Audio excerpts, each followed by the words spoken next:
అప్పుల బాధలు వెంటాడుతున్నాయా? అయితే 6 జేవిఆర్ వారి జాతిరత్నాలు ధరించండి. హాయ్, వెల్కమ్ టు మనం టీవీ. నేను మీ మనోజ్. చేవెళ్ళ, కర్నూలు ఈ 2 ఘటనలు మరవక ముందే, వాళ్ళ కుటుంబాలు కూడా కనీసం తేరుకోకముందే ఏపీలో మరో బస్సు బోల్తా పడింది. స్పాట్లోనే వీరంకి ప్రవీణ్ అనే ఒక 25 ఏళ్ల సాఫ్ట్వేర్ అక్కడికక్కడే చనిపోయాడు.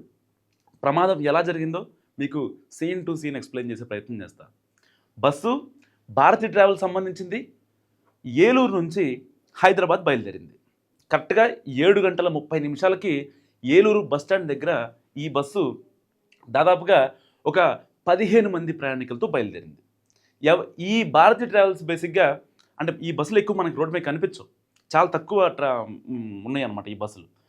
ఈ ఏలూరు నుంచి హైదరాబాద్ కనెక్టివిటీ ఆల్రెడీ ఆర్టీసీ బస్సులు ఫుల్ అయిపోతాయి. ఫుల్ అయిపోయిన తర్వాత ఎవరైతే టికెట్లు దొరకవో వాళ్ళు మాత్రమే ఇలాంటి ట్రావెల్స్ని ఆశ్రయిస్తారు. బస్సు కూడా పెద్ద ఏదో అంత హైఫై ఏముండదు, నార్మల్గా ఉంటుంది. సో ఎవరైతే టికెట్లు లేని వాళ్ళు ఇలాంటి బస్సులని ఆశ్రయిస్తూ ఉంటారు.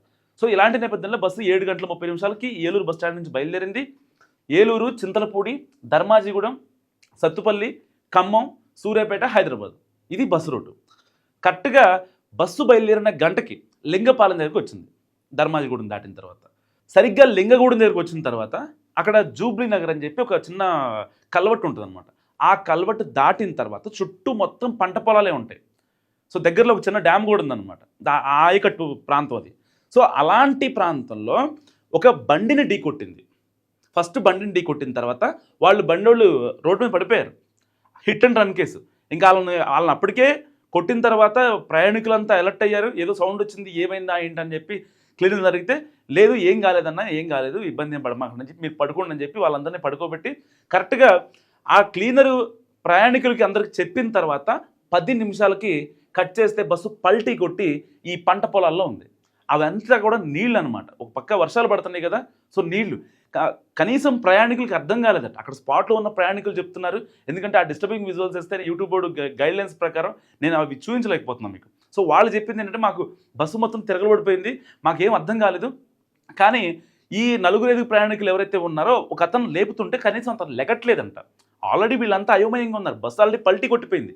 సో అలాంటి టైంలో మనం నర్వస్గా ఉంటాం, మనకి ఏం చేయాలో అర్థం కాదు.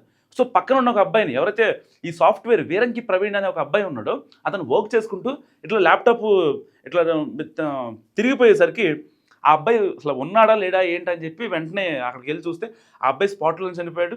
సో ఎవరైతే బతికి బయటపడ్డ వాళ్ళంతా ఉన్నారో దాదాపుగా 15 మంది ప్రయాణికులు ఉన్నారు. సో ఎవరైతే ఏలూరు నుంచి సత్తుపల్లి వరకు, లేకపోతే ధర్మాజిగూడెం, చింతలపూడి వరకు, ఖమ్మం వరకు ఎక్కేవాళ్ళు వీళ్ళంతా. సో కొంతమంది మాత్రమే అవుట్ ఆఫ్ 15-20 పీపుల్లో ఒక 10 మెంబర్స్ మాత్రమే మొత్తం కూడా హైదరాబాద్ వచ్చేవాళ్ళు. సో మిగతా వాళ్ళంతా కూడా సత్తుపల్లిలో లేకపోతే ఖమ్మం, ధర్మాజిగూడెం, చింతలపూడి మధ్యలో దిగిపోయేవాళ్ళే.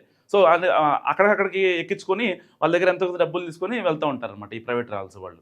సో అందరూ కూడా హైదరాబాద్ రారు కదా. సో ఇలాంటి నేపథ్యంలో ఏం జరిగింది, వీరంకి ప్రవీణ్ స్పాట్లో చనిపోగానే సో ఎవరైతే బాధిత క్షతగాత్రులు ఉన్నారో వాళ్ళంతా కూడా వాళ్ళ రిలేటివ్స్కి ఫోన్ చేసి చెప్పడంతో ఇంతలో డ్రైవర్ పరారైపోయాడు, నాకేం సంబంధం లేదని చెప్పి. అంటే ఎంత నిర్లక్ష్యంగా ఈ ప్రైవేట్ ట్రావెల్స్ దందా నడుస్తుందంటే, కనీసం మనుషులు చచ్చిపోయారు, వాళ్ళకి కనీసం ఇన్ఫర్మేషన్ ఇద్దాం.